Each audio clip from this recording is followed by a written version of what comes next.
Well, now that the camp is made, the fire lit, and the moons are high in the sky, how about I tell us all a story? Old tradition dictates that the story I tell in this setting be a spooky one, so all are fair warned. Have any of you here ever travelled through the war-torn provinces of Ile-Germain? Filthy swampland that will suck you under in seconds if you stray from the path, thick foliage covering the sky and blocking out the sun, causing the entire area to be an eternal night, a night without stars or the guiding compass of the 12 moons. As wretched a place as exists on Pontus, and yet endless war is being waged there between 3 clans who all claim the land as theirs and theirs alone.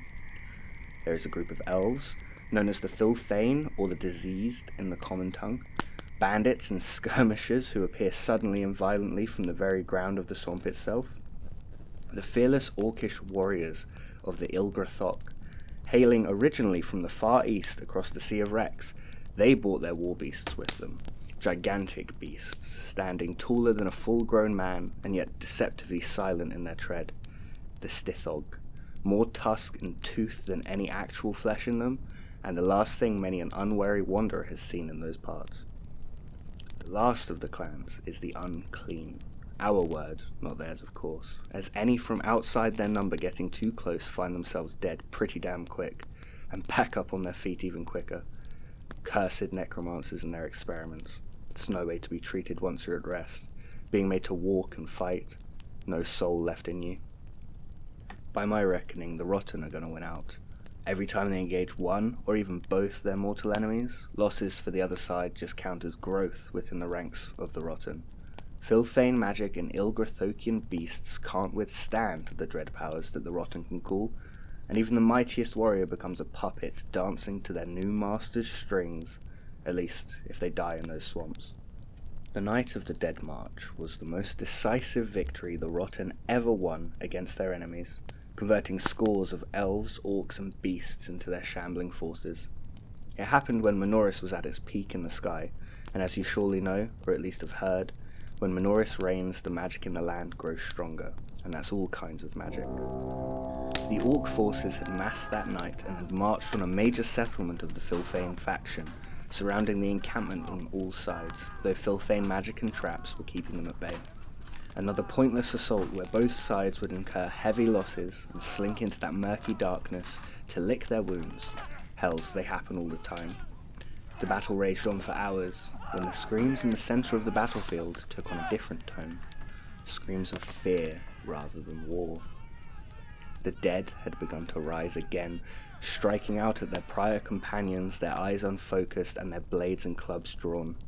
Knowing the damage that even one necromancer could do, the orcish warband and the Filthane rangers threw aside all pretenses of fighting one another and drew close, a temporary truce between bitter enemies to fend off a threat that could wipe them both out. Shoulder to shoulder, they stood facing the waves of their friends and loved ones turned into dread creations, felling one only to find 3 had risen in their place. The battle had already claimed too many lives for the remaining defenders to have any hope of winning, and they knew this as they turned to each other. The plans were made, almost without thinking, as the Ilgrathokians charged, their mighty weapons and gigantic war beasts clashing with the front lines of the ever-increasing forces massed before them. Ancient corpses lost to the swamp now rising to join the battle, and each warrior lost was another enemy gained. The Filthane used their swamp magics to open their hidden ways and ferry the wounded, or those otherwise unable to fight, away from the main battle, taking them deeper and deeper into the swamps in a desperate attempt to outpace the range of the animation spells. The brave warriors who had remained behind, well, they supposedly held the line for an hour, slowly succumbing to the tide of corpses. I doubt it myself. I was at Low Garden when that necromancer unleashed his creation, that towering monstrosity of flesh, and had it not been for the monks of the Guiding Light from the nearby monastery, well, I doubt I'd be here telling you this story today. Still, whether those unfortunate brave warriors who remained behind to combat the hordes of dead flesh lived a minute or an hour is of no consequence. The result was the same either way. The group of survivors who had fled into the swamp, that ragtag group of elves and orcs, were marked by the dead, to be hunted and slaughtered. They fled deeper and deeper into the swamps, some of them falling prey to the natural hazards, be it the giant alligators hidden in the thick mud or the swamp suckers, horrendous wingless mosquitoes standing the height of a horse and boasting a proboscis as long as my arm. Those that didn't marched and marched, ceaseless marching for hours on end, until their leaders decided that they must be far enough from the death horde to be safe. How wrong they were. Dead flesh has no fear of creatures hiding in the swamps, no blood to be sucked from their forms by monsters in the dark, just an unending desire to destroy and kill, the desires of their twisted masters. They fell upon the small camp the survivors had erected, tearing throats and smashing bones, the living reduced to nothing more than empty vessels designed to kill.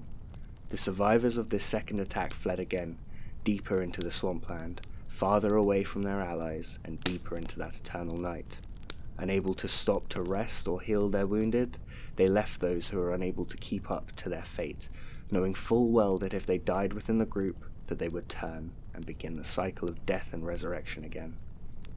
They marched for hours, days, stopping only briefly to scavenge what little food and drink they could, one by one being picked off by the dangers lurking in the darkness, or hunger and thirst taking their toll. They could not rest, for then they would be devoured. Little did they realize, each of them had already died, their bodies continuing of another's accord, their minds kept alive by cruel necromancy, forced by an unseen puppet master to march and march and march. It's said that those wandering through the ill-germane swampland have stumbled upon this group, rotting flesh hanging off of crumbling bones, pleading with any they encounter to join them, for the enemy is close at hand, too close. So stay away from the ill-germane provinces, lest you join in the death march.